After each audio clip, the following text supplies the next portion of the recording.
नमस्कार, मैं हूं राहुल शर्मा। आप देख रहे हैं नेक्स्ट 9 न्यूज और आज हम बात कर रहे हैं नेपाल के नए प्रधानमंत्री बालेंद्र शाह की। नेपाल में आखिरकार नई सरकार का गठन हो ही गया और बालेंद्र शाह ने पीएम पद की कमान संभाल ली।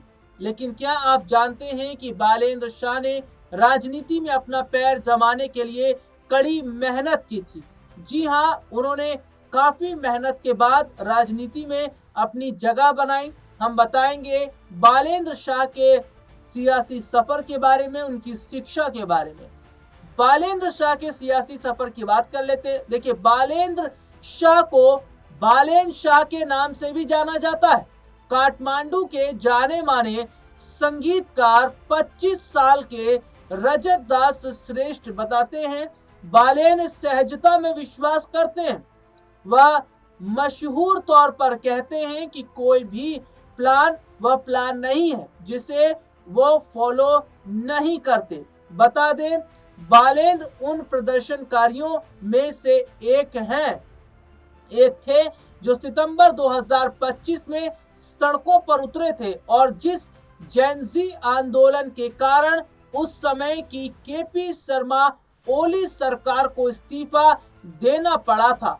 जेनजी के लिए बालेंद्र शाह की छवि एक मसीहा की है। नेपाल के जेनजी प्रदर्शन के दौरान बालेंद्र शाह उभर कर निकले थे। इस बीच अगर बात करें तो आंदोलन के बाद से उन्हें युवाओं के नेता के तौर पर देखा जा रहा है। बालेंद्र शाह ने हाल ही में जो चुनाव लड़ा था, उस दौरान उन्होंने लोगों से मुलाकात की थी। चुनावी अभियान के दौरान वो अपने ऑफिस से बाहर निकले थे, उनके चाहने वालों की भीड़ इकट्ठा हो गई थी, उनके साथ सेल्फी वगैरह भी उन्होंने ली थी। यानी कि एक अलग तरीके के प्रधानमंत्री बालेंद्र शाह जो सीधा जनता से जुड़ते। देखिए, उनके साथ जैसे कि मैं बता रहा था, सेल्फी लेने की लोगों ने अपील की थी, सेल्फी ली। देखिए, और सबसे बड़ी बात क्या है यहाँ पर जो बन जाती है कि बालेंद्र शाह जो हैं एक बड़े नेता के तौर पर यहाँ पर उभरे हैं। देखिए, एक अभियान के दौरान स्थानीय लोगों से मिलना या दूसरे नेताओं की तरह रैलियों को संबोधित करने के बजाय चुनाव क्षेत्र में घूमना पसंद करते थे। तो ये बालेंद्र शाह जो है, उनकी जो छवि है वो मानी जाती है। और शिक्षा की देखिए मैं बात कर लेता हूँ। बालेंद्र शाह की जो शिक्षा है, वहाँ पढ़ाई उन्होंने कहाँ से की है और किस तरीके से उनकी शिक्षा रही है, किस तरीके से उन्होंने शिक्षा के क्षेत्र में अपना जो महत्व है उसको आगे बढ़ाया था। और शिक्षा की हम बात कर रहे हैं तो क्या क्या पढ़ाइयाँ उन्होंने की हैं, तो ये तमाम चीज़ें जो है जो कि अपने दर्शकों को बता रहे हैं। 27 अप्रैल 1990 को काठमांडू में जन्मे बालेंद्र शाह की पढ़ाई की बात करें तो वह एक स्ट्रक्चरल इंजीनियर हैं। बाद में वह रैपर बने। बाद में उन्होंने राजनीति में एंट्री ली और 2022 में शहर के 15वें मेयर बने। अधिकारियों पर सवाल उठाने वाले अपने रैप म्यूजिक और सोशल मीडिया पर मौजूदगी के जरिए वह पहले से ही एक राष्ट्रीय हस्ती थे। उनके आगे बढ़ने में स्ट्रीट लेवल का करिश्मा, सोशल मीडिया पर उनकी पकड़ और नेपाल की पुरानी राजनीतिक व्यवस्था को बदलने का वादा शामिल था। मेयर के तौर पर उन्होंने दिखने वाले मेयर के तौर पर और देखिए उन्होंने दिखने वाले नतीजे देने वाले प्रोजेक्ट्स, भ्रष्टाचार विरोधी भाषण और एक व्यवहारिक अप्रोच पर जोर दिया था, जिसने सोशल मीडिया और जमीनी स्तर की राजनीति में अच्छा प्रदर्शन किया। एक नॉन करियर राजनेता के तौर पर उनके बैकग्राउंड ने उन्हें एक बाहरी रिफॉर्मर के तौर पर अपनी जगह बनाने में मदद की। अपने संगीत के करियर में बालेन लगभग 2012 से नेमफॉप में एक्टिव थे। उन्होंने पॉलिटिकल रैप परफॉर्म और प्रोड्यूस किया है, जिससे युवा नेपालियों के बीच उनकी एक पहचान बनी। बालेंद्र शाह की पार्टी की बात करें तो बालेंद्र शाह की पार्टी का नाम राष्ट्रीय स्वतंत्र पार्टी है। उन्होंने दिसंबर 2025 में इस पार्टी के साथ समझौता किया और 2026 के आम चुनाव में इसके प्रधानमंत्री पद के उम्मीदवार बने। उन्होंने काठमांडू के मेयर पद से इस्तीफा देकर इस पार्टी का दामन थामा था। नेपाल की नई बालेन सरकार ने देश की शिक्षा व्यवस्था को राजनीति के चंगुल से मुक्त करने के लिए क्रांतिकारी 100 दिवसीय एक्शन प्लान जारी किया है। प्रधानमंत्री बालेंद्र शाह के नेतृत्व में इस योजना का उद्देश्य शिक्षण संस्थानों को केवल ज्ञान के केंद्र बनाना और अंतर्राष्ट्रीय मानकों के अनुसार शिक्षा प्रणाली को सुधारना है। नेपाल के सभी स्कूलों और विश्वविद्यालयों में राजनीतिक दलों से जुड़े जो छात्र संगठनों की गतिविधियों पर तुरंत रोक लगा दी गई है। अगले 60 दिनों के भीतर इन संगठनों को शैक्षणिक परिसरों से अपने कार्यालय और अन्य संरचनाएं हटानी होंगी। सरकार का कहना है कि अब शिक्षण संस्थान राजनीति का जो अखाड़ा है वो नहीं होंगे, बल्कि सिर्फ शिक्षा का केंद्र बनेंगे। राजनीति की जगह छात्रों की जो वास्तविक पहचान है, जो वास्तविक उनकी समस्याएं हैं, उसको सुनने के लिए अगले 90 दिनों के भीतर स्टूडेंट काउंसिल या वॉइस ऑफ स्टूडेंट जैसे गैर राजनीतिक तंत्र विकसित किए जाएंगे। यहाँ बता दें कि इसका उद्देश्य छात्रों की आवाज को संस्थानों में वास्तविक रूप से पहुंचाना है। स्नातक तक की पढ़ाई के लिए अब नेपाली नागरिकता की अनिवार्यता समाप्त कर दी गई है। इसका जो फायदा है वो यह होगा कि दस्तावेजी बाधाओं के कारण किसी छात्र की पढ़ाई नहीं रुकेगी। साथ ही विश्वविद्यालयों के परीक्षा परिणाम अब मंत्रालय द्वारा निर्धारित कैलेंडर के अनुसार समय पर, जैसे कि बता रहे हैं, समय पर प्रकाशित होंगे और देश में चल रहे ऑक्सफोर्ड, पेंटागन, सेंट जेवियर्स जैसे विदेशी नाम वाले शिक्षण संस्थानों को इस वर्ष अपना नाम बदलकर मौलिक नेपाली नाम रखना होगा। यह कदम शिक्षा के राष्ट्रीयकरण और स्थानीय पहचान को बढ़ावा देने के लिए उठाया गया है। कक्षा 5 तक के बच्चों के लिए पारंपरिक परीक्षाएं ये जो समाप्त कर दी गई हैं।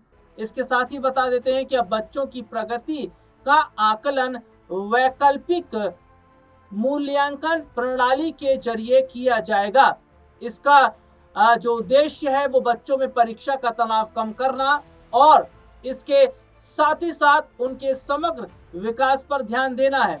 27 मार्च 2026 तक की जानकारी के अनुसार नेपाल में आधुनिक समय 1951 से अब तक देखिए लगभग 40 प्रधानमंत्री बने हैं और जिसमें से कई ने एक से अधिक बार यह पद संभाला है। तो आज हम बताएंगे कि कितने प्रधानमंत्री रहे हैं और किस ने कितने समय तक ये जो कार्यकाल है पीएम पद का वो संभाला, कौन कौन रहा है।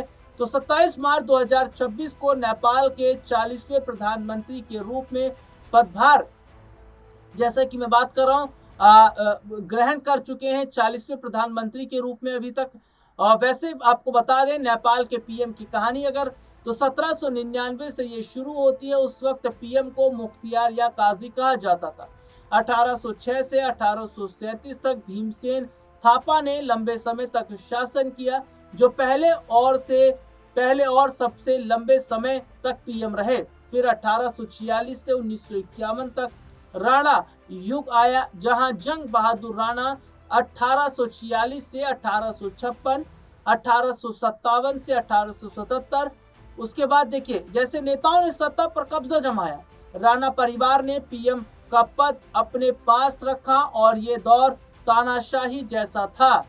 1951 के लोकतांत्रिक आंदोलन ने राणा शासन को खत्म किया और लोकतंत्र की राह खोली। 1951 के बाद नेपाल में सियासत ने नया रंग लिया। मातृका प्रसाद कोइराला 1951 से 1952, 1953 से 1955 नेपाली कांग्रेस के पहले बड़े पीएम बने। फिर पंचायत युग, वो देखिए 1960 से 1990 में सूर्य बहादुर थापा जैसे नेता सामने आए, जिन्होंने 4 बार 1963 से 1969, 1979 से 1983, 1997 से 1998, 2003 से 2004 पीएम कुर्सी संभाली। 1990 में संवैधानिक राजतंत्र आया और 2008 में राजशाही खत्म होने के बाद नेपाल संघीय लोकतांत्रिक गणतंत्र बना। इस दौर में सियासी अस्थिरता इतनी बढ़ी कि 14 पीएम सिर्फ 2008 से 2025 तक ही देखने को मिले। यानी कि स्थिति इस तरीके से हो गई थी कि इतने समय के दौरान ये जो प्रधानमंत्री हैं वो देखने को मिले। और देखिए कौन कितनी बार पीएम बना है, इस पर भी मैं आज अपने दर्शकों को बताऊंगा। इस पर भी जो जानकारी है वो हम अपने दर्शकों के सामने रखेंगे। गिरिराज प्रसाद कोइराला नेपाली कांग्रेस, देखिए वह 5 बार पीएम रहे। कोइराला 1991 से 1994, 1998 से 1999, 1999 से 2000, 2001 से 2006 और फिर 6 से 8 तक पीएम रहे। वह लोकतंत्र के बड़े योद्धा थे, जिन्होंने 2006 के जन आंदोलन में माओवादियों को मुख्य धारा में लाने में मदद की। शेर बहादुर देउवा जो कि नेपाली, ये भी कांग्रेस। देखिए देउवा भी 5 बार नेपाल के पीएम रहे। देउवा सबसे पहले 1995 से 1997, फिर 2001 से 2002, 2004 से 2005, 2017 से 2018, 2021 से 2022 तक नेपाल के पीएम रहे। वह लंबे समय तक सत्ता में रहे। सूर्य बहादुर थापा राष्ट्रीय प्रजातंत्र ये पार्टी थी इनकी, और सूर्य कुमार थापा नेपाल के 4 बार पीएम रहे। केपी शर्मा ओली की बात करते हैं। केपी शर्मा ओली भी 4 बार नेपाल के पीएम रहे। सबसे पहले वह 2015 से 16, 2018 से 2021, 2021 से उसके बाद देखिए 2024, 2025 तक वो पीएम रहे। 2025 तक पीएम रहे। अभी हाल ही में उन्होंने इस्तीफा दिया था।